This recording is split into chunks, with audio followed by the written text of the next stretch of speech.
Good evening, everyone. Good evening.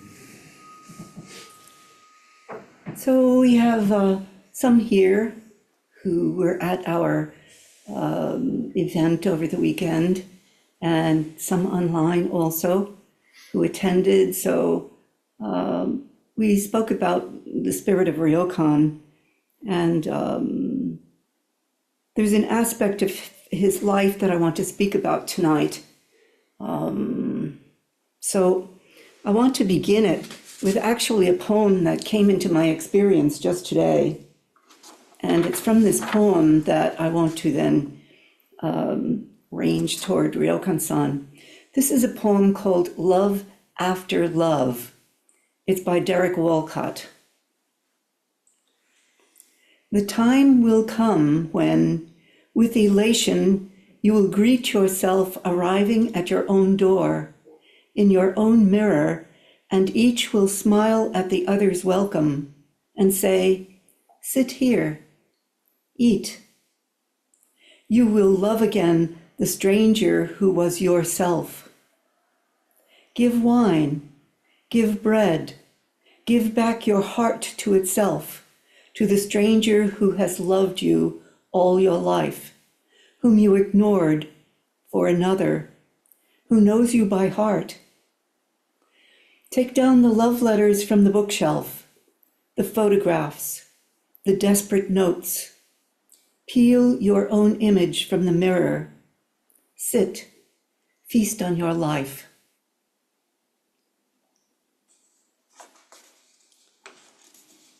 So this poem gets at something I think important about Ryōkan-san, about what was the pivotal thing or the important underpinning of his freedom. We spoke a good deal about freedom and his freedom to choose and to do what he did. But what supports that freedom in us and in ourselves? What's the underpinning? So Walcott then is getting at the self, really understanding the self and coming to love the self. And he uses various kinds of repetition in the poem to get at it, to emphasize, give back your heart to itself, to the stranger who has loved you. That's ourselves, taking care of ourselves. And this poem then is about identity also, but something much, much deeper than our typical sense of ourselves. And of course, the stranger is ourselves. And for most of us, many of us, we are strangers to ourselves. And we have such a difficult time actually loving ourselves. But this poem is about that. And I think Ryōkan-san's life was able to be it because he loved himself. Now, this is not an egotistical thing at all. This is a tremendous deepening of practice, that we no longer doubt ourselves, that we no longer feel insecure about who we are, but we accept ourselves with all of the foibles, with all of the follies, and we learn to love ourselves. And we are supported then by something so deep that gives us the freedom then to be able to live our lives in a much more liberated sense. Dogen Zenji says something very similar in his fascicle called Ceaseless Practice. And in this fascicle, Dogen Zenji speaks about, he says all the things that we must give up in life. We have to not worry about fame. We have to give up any notion of fame. We have to give up the idea of having possessions. We have to give up the clinging to life and allow, the normal transition of life and death. And he goes through all this myriad array of things that we must give up and not worry about. And then after all that, he says, but you must love yourself. You must love yourself in the endeavor of becoming Buddha. And for most of us, I think this is a difficult thing, that we operate in our failings and we operate in the sense of all our inadequacies. And yet I want to say that given the situation we are in right now, in this country and in the next month, this is to truly come home to ourselves, to know the place of love within our own selves in the midst of the fury and the conflicts and the chaos that we are sitting in the middle of in this country, and perhaps in the world, we could say, in the chaos of war in the Middle East and in Eastern Europe. We have to stand in the very best place of our own lives. And I truly feel that this was Ryōkan-san's place within himself that allowed him to choose a road that most of us could not possibly take, to choose to live just by his begging bowl, to choose to live in the difficulties of Gogoan, in the cold weather and the snow and the meager meals that he had so very often. But he had to have loved himself to continue in that choice.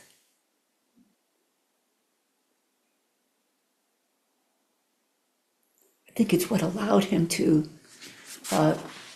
continue to write his poetry, as if there's no big deal. Yeah, no big deal, no suffering. I mean, a couple of weeks ago, or maybe it's last week, I don't remember, we were talking about, or maybe it was on Saturday, we were talking about the difficulty of time and how hard it is for all of us to find the time to engage in something that we want to do, or even just to look out the window and enjoy the sky, and how difficult that is for us. And I think these maybe Dogen Zenji, who talks about, he used the word animosity between time and us, that we make some animosity in it so that we can't enter into that, the love of ourselves, to be able to express ourselves freely in something we enjoy, because there's no time. And it makes an animosity between time and us. And yet, if we truly love ourselves in the way that we love the people around us, we give them all that we can. And yet, what do we give to ourselves?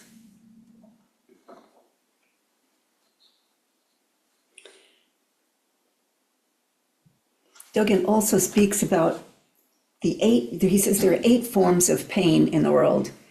And because we have manifested as human beings, it's inevitable that we will experience these pains of existence. And yet, in the midst of all of that, we are actually required to love ourselves. And the 8 forms of pain, being born, being born, a form of one of those, the beginning of the experience of being human. Aging, sickness, dying, being separated from loved ones, associating with those whom we dislike, suffering after the unobtainable, and suffering the ills that afflict the 5 skandhas, eyes, ears, nose, mouth, tongue, body. the ills that afflict those aspects of being human, of the body and mind. And we are going to experience those. And then the question is, can we love ourselves in the midst of those sufferings? And if we do, we are alleviated from that suffering. We choose to be human. We choose the life that we have. We accept it. And so we're relieved of the sufferings that come with it. Things may happen. Old age, sickness are inevitable. And yet we can love our life in the midst of whatever trials come.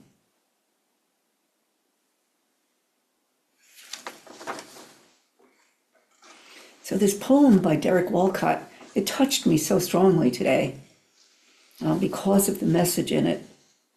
And he is speaking about the future. The time will come when, with elation, we will greet ourselves arriving at our own door, meaning life is opening to us, and we will begin to see a transforming aspect in our lives.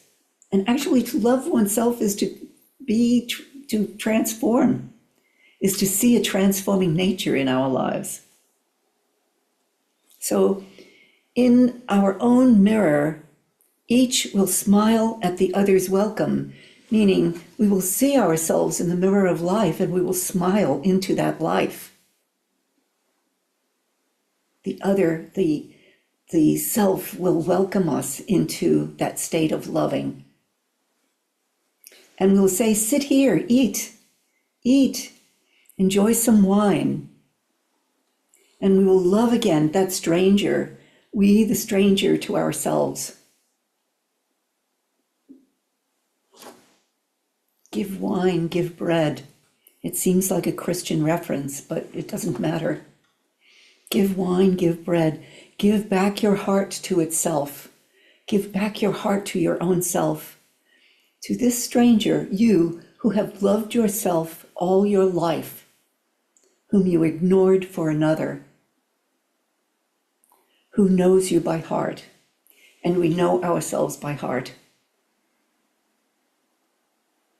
Take down the love letters from the bookshelf. Take those down. Take the photographs, the desperate notes to ourselves.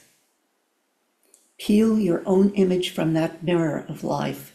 Peel it off and sit. Feast on your life.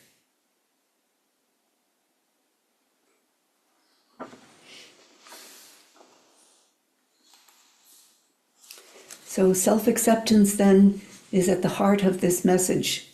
And I think it's at the message, self-acceptance, Ryōkan-san so deeply accepted himself.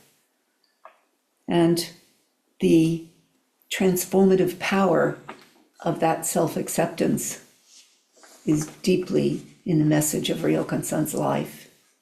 And I say, I cannot think of any exploration right now that we could do that would be more appropriate for the times we are in right now. Because who else will hold us up? Who else will love you as deeply as you know yourself? Who else would hold the foibles, the tendencies, the difficulties of this life, but the self that we face in the mirror?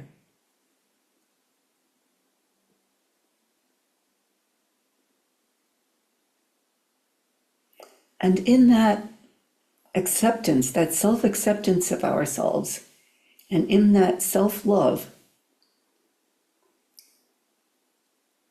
we love everything. We open to the entire universe via that. Because we can't love the entire universe if we haven't accepted this very one, the most difficult one to accept, the stranger we have lived with.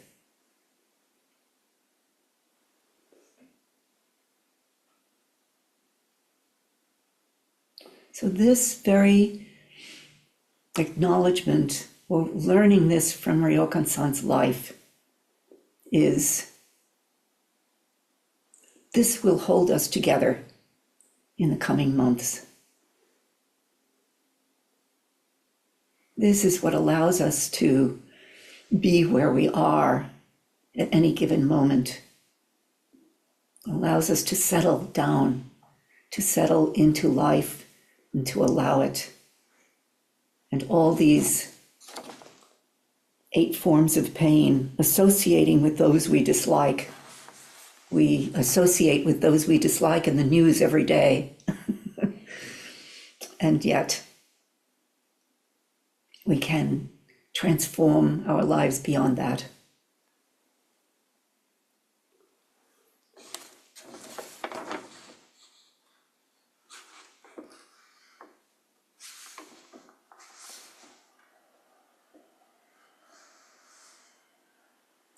So the time, I will read this one more time. The time will come when, with elation, you will greet yourself arriving at your own door, in your own mirror, and each will smile at the other's welcome and say, "Sit here, eat." You will love again the stranger who was yourself. Give wine, give bread, give back your heart to itself, to the stranger who has loved you all your life, whom you ignored for another, who knows you by heart. Take down the love letters from the bookshelf, the photographs, the desperate notes. Peel your own image from the mirror. Sit. Feast on your life.